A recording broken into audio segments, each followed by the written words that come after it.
Saa chache baada ya taarifa kutoka gereza la Ukonga kusambaa, simulizi la haki, afya na siasa lilijipanga upya na kuibua hisia kali kote nchini. Kauli iliyotolewa tarehe 30 Disemba mwaka 2025 na Rugemeleza Nshala haikubaki kuwa taarifa ya kisheria, iligeuka kuwa hati ya mashtaka ya kimfumo dhidi ya namna mamlaka ya dola yanavyoshughulikia wapinzani wakuu. Ziara ya mawakili watatu akiwemo Mpale Mpoki na Hekima Mwasipu kwa mwenyekiti wa Chadema Tundu Lissu ilitoa picha iliyojaa matumaini ya kibinadamu, lakini pia hofu ya kikatiba inayozidi kukua, haswa vilevile afya ya Tundu Lissu. Taarifa za afya zilikuwa za kwanza kupunguza msongo wa mawazo uliokuwa umejengeka, na Lissu alielezwa kuwa katika hali inayoridhisha, ijapokuwa kiwango cha sukari kwenye damu kimeongezeka na kinadhibitika kwa damu na mpangilio wa chakula. Maelezo haya yalipokelewa kwa afueni, yakikumbusha historia ya changamoto zake za kiafya tangu shambulio la miaka ya nyuma lililobadili kabisa mjadala wa usalama wa wanasiasa nchini. Hata hivyo, afya haikuwa kiini cha gumzo, ilikuwa tu ni muktadha unaoandamana na haki, uhuru na matumizi ya dola.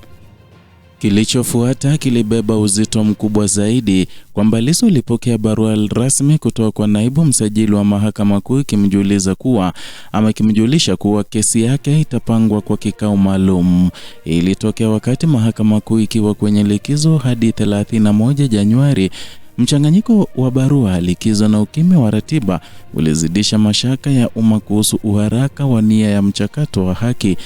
Na katika nchi ambako kesi za kisiasa zimekuwa zikivutwa kwa mbinu za kisheria na kiutawala, mpasuko kati ya taratibu na haki unaonekana wazi. Ndani ya maelezo yaliyotolewa, hoja ya kikatiba ilirejea kwa nguvu, kwamba Lissu alisisitiza kuwa kosa la uhaini ndio pekee lilotajwa moja kwa moja ndani ya katiba ya Jamhuri ya Muungano wa Tanzania ya mwaka 1977, na kwa msingi huo halipaswi kuendeshwa kwa taratibu za kawaida za makosa ya jinai. Hoja hii si mpya, lakini uzito wake unaongezeka kila inapowasilishwa katika mazingira ya kifungo cha shinikizo la kisiasa. Tafsiri ya katiba hapa inageuka kuwa uwanja wa mapambano kati ya mamlaka ya dola na haki za msingi za mtuhumiwa. Mjadala huu haujitokezi kwenye ombwe. Historia ya Tanzania ina rekodi ya matumizi ya sheria nzito dhidi ya wapinzani, kuanzia vipindi vya chama kimoja hadi enzi za vyama vingi.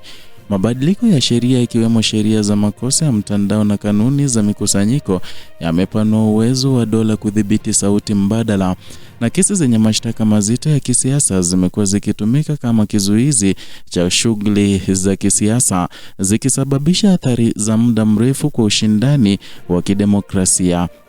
Taarifa ya wakili Nshala kwamba maelezo hayo yatafikishwa rasmi kwa uongozi wa mahakama inaweka mchakato huu chini ya uangalizi mkali wa umma.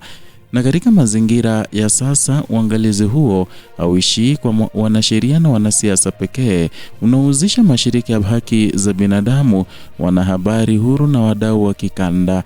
Na ukanda wa Afrika Mashariki umeona mfululizo wa migogoro ya kisiasa, ambapo mahakama zimejikuta katikati ya mvutano kati ya haki na mamlaka, na Tanzania inaangaliwa kama kigezo cha uthabiti wa taasisi zake.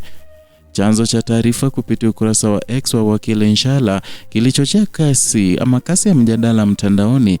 Na katika zama za mawasiliano ya haraka, taarifa za kisheria zinapoingia kwenye mitandao ya kijamii hubadilika kuwa haraka za raia, na hii imekuwa nguvu mpya na kukabiliana na udhibiti wa simulizi rasmi.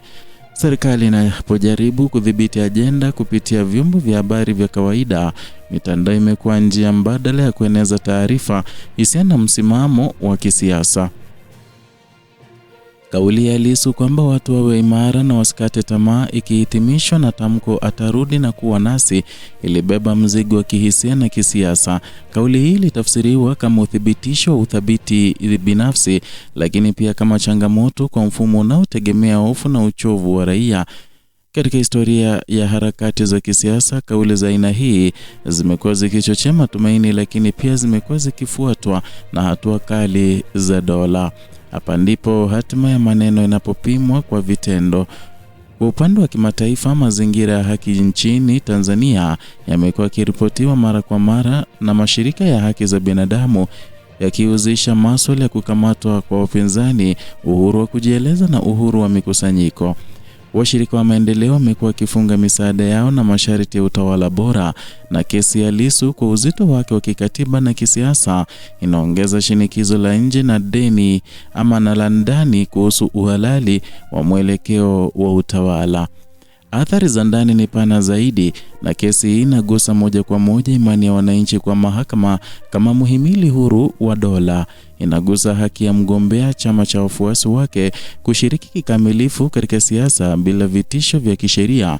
Inagusa pia mustakabali wa chaguzi zijazo, ambapo mazingira ya ushindani yanategemea uhuru na usawa mbele ya sheria. Katika muktadha wa afya ya Lissu, mjadala unapanuka hadi wajibu wa serikali kulinda haki za wafungwa, hususan wale wanaokabiliwa na mashtaka ya kisiasa. Historia inaonyesha kuwa mazingira ya kifungo yanaweza kuwa sehemu ya shinikizo lisiloonekana. Taarifa kwamba hali ya afya inathibitika ni faraja, lakini pia ni ukumbusho wa hatari zinazokabili haki ya uhai na utu. Kadri siku zinavyosonga kuelekea mwisho wa likizo ya Mahakama Kuu, macho ya umma yataendelea kufuatilia kila hatua.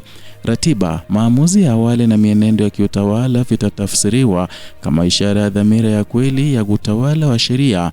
Ukimya au ucheleweshaji utaongeza hisia kwamba haki inacheleweshwa kwa makusudi, na haki inayocheleweshwa ni haki iliyonyimwa. Simulizi hii inaishia katika mkutano wa historia na mustakabali. Tanzania iko kwenye hatua ambapo inaweza kuchagua kuimarisha taasisi zake kwa uwazi na ujasiri, na kuendelea kujificha nyuma ya taratibu zinazotumika kama silaha za kisiasa. Ukimya wa wananchi, woga na kuuliza maswali na kukubali hali ilivyo vitazaa vizazi kinachorithi mifumo dhaifu.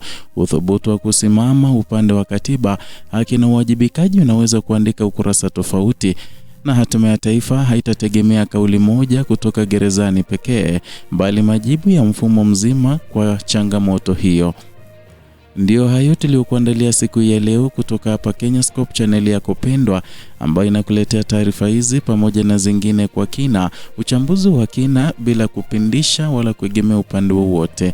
Zidi kuwa nasi na tunaomba uzidi kutusupport kwa kusubscribe, kulike na kushare video zetu. Vile vile kumbuka waweza kuwa wa kwanza kupokea taarifa zetu pindi tunapozi-upload kwa kugonga alama ya kengele, na vile vile kupokea notifications kila wakati tunapoleta content mpya.